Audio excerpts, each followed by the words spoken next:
Je suis Rachel Kalonvicios, partenaire de Dieu à Rachel Ministries, et aujourd'hui, je vous souhaite la bienvenue dans notre session d'aujourd'hui, Café des Reines. Que Dieu vous bénisse.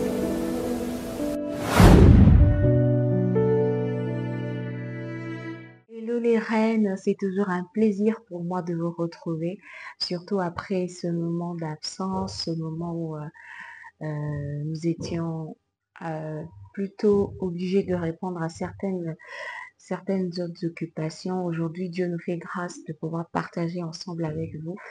Nous n'avons qu'à être reconnaissantes envers lui. Et donc, pour la toute dernière fois, on a eu à partager sur qui suis-je?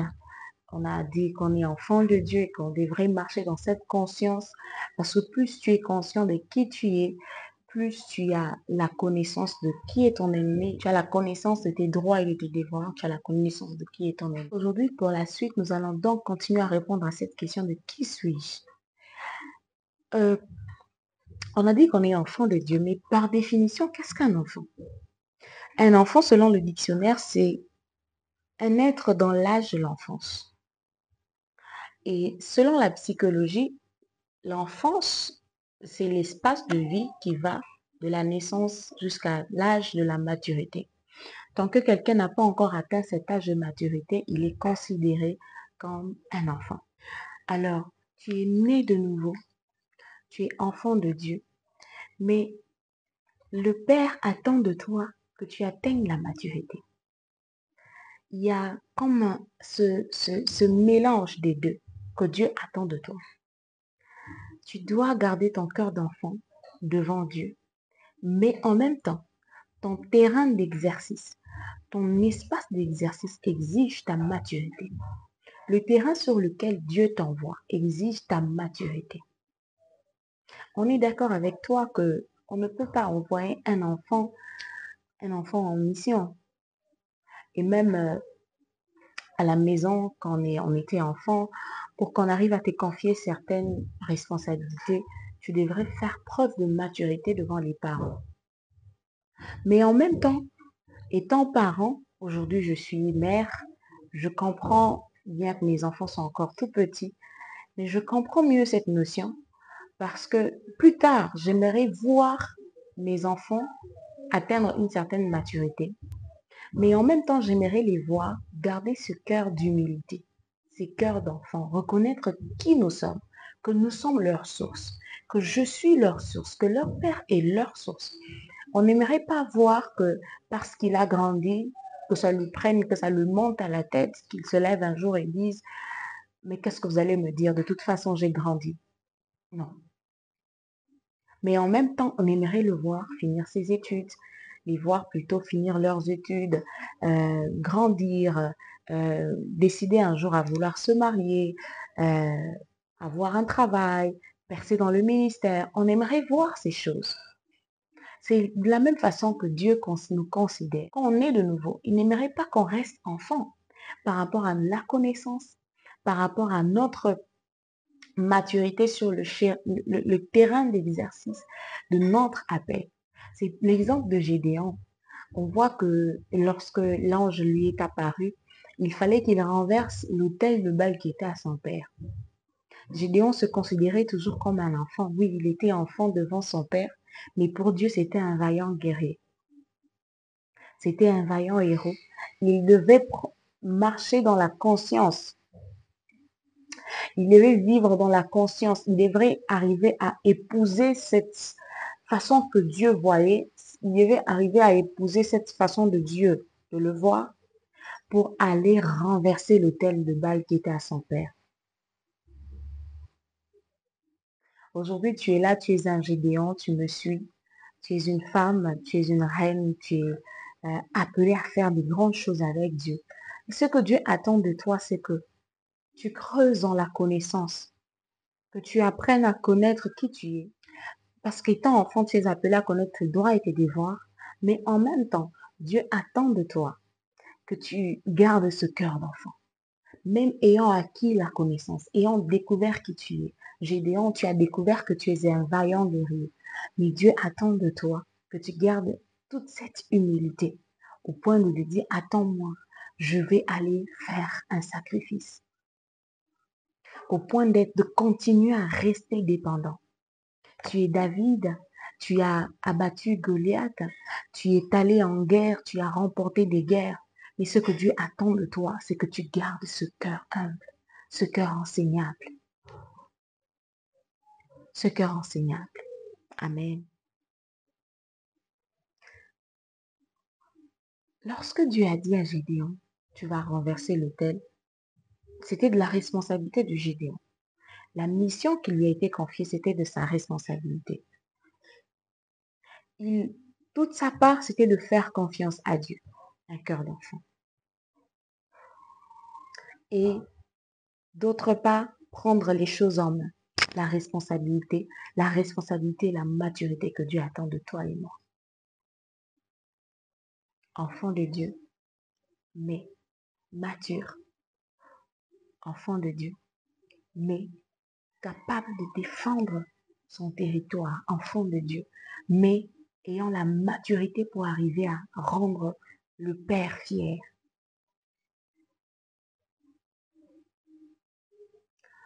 Dieu attend de côté de soumission, ce côté de promptitude à obéir, ce côté de confiance pleine et totale.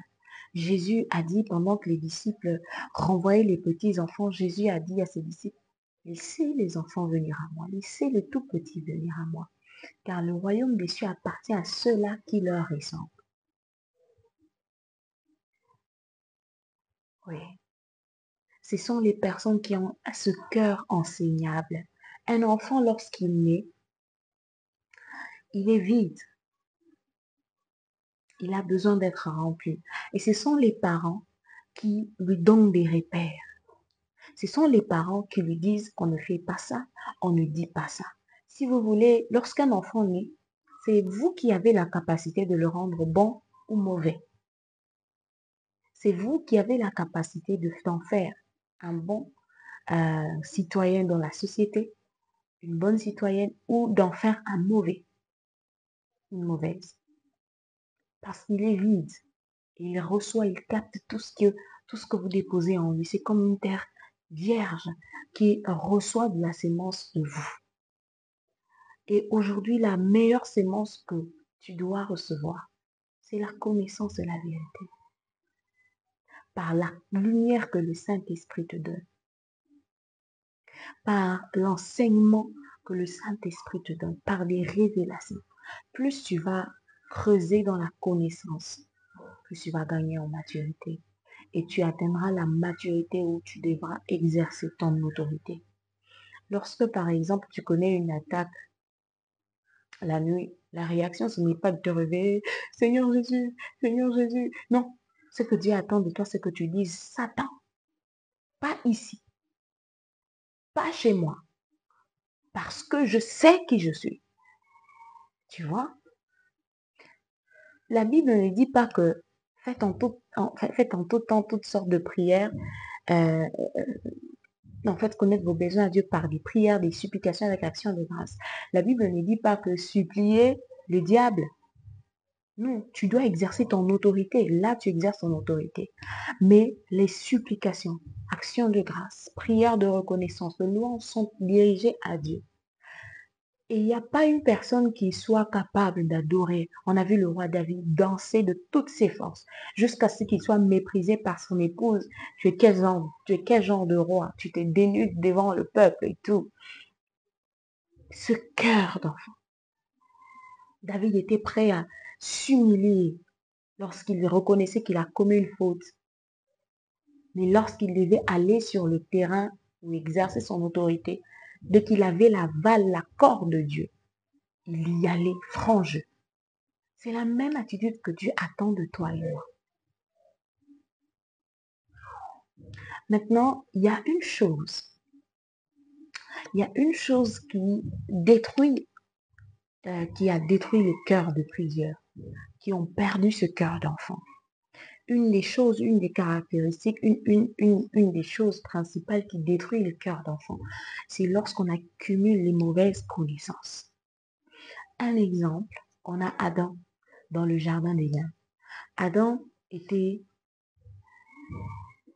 pratiquement intime à Dieu. Adam était, je veux dire, intime dans le sens où il n'y avait pas de filtre entre lui et Dieu. On a même vu que le soir, lorsque Dieu est venu chercher Adam dans le jardin, il a crié, Adam, Adam, où es-tu? On sent quelqu'un qui cherche son ami. On sent quelqu'un qui a le plaisir de parler avec sa créature.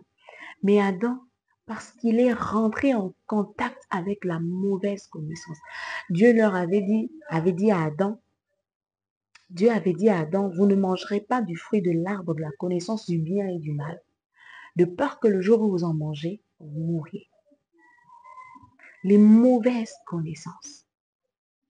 Il y a des choses, une fois que tu les captes, une fois que tu ouvres tes oreilles à ces choses, une fois que tu donnes accès à ces choses, ça détruit le cœur d'enfant. Quelles sont les choses auxquelles tu as ouvert tes oreilles?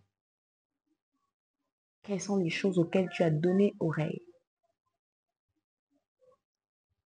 On a vu Adam avoir peur. J'ai eu peur et je suis allée me cacher. Adam, tu étais un enfant. Un enfant n'a pas peur de papa. Un enfant a confiance en papa. Un enfant est rassuré quand papa est là. Même si papa peut être un bourreau à l'extérieur, un enfant, lorsqu'il voit papa, il a confiance. Il sait que c'est son héros, il va le protéger.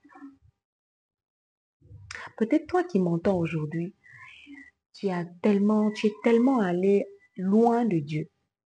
Tu as tellement goûté à des mauvaises choses. Tu as tellement laissé rentrer la sémence du péché. Tu as tellement goûté à ces choses auxquelles tu ne devrais pas. Tu as accepté de te laisser aller dans des péchés qui t'ont souillé, qui ont détruit cette confiance pure que tu avais de Dieu. Aujourd'hui, c'est possible en Christ de revenir à la maison. Aujourd'hui, c'est possible de retrouver ce cœur d'enfant. Si tu peux oublier tout ce dont on a parlé aujourd'hui, je veux que tu retiennes une chose. Garde ton cœur d'enfant. Pour toi qui as encore ce cœur, pour toi qui as encore cette confiance en Dieu, peu importe les circonstances, et pour toi qui sais encore comment exercer ton autorité, garde ce cœur d'enfant, ce cœur humble, ce cœur enseignable. Et pour toi qui as la conscience en qui, en qui et pour toi qui sens que tu as perdu ce côté d'assurance, de confiance, de plein abandon, où tu ne t'inquiètes pas toujours de quoi demain sera fait, où tu es rassuré, où tu suis Dieu de façon dans l'abandon total. Pour toi qui penses avoir perdu cette pureté, j'aimerais que tu fasses avec moi cette prière. Père, aujourd'hui, je te dis merci pour ta parole. Ta parole me dit que tu as fait de moi enfant de Dieu. Aujourd'hui, je te prie, donne-moi de retrouver ce cœur d'enfant, ce cœur confiant, ce cœur qui t'aime, qui bat pour toi, ce cœur qui te fait confiance, ce cœur qui se plaît dans ta présence, comme un enfant aime être auprès de papa, comme un enfant.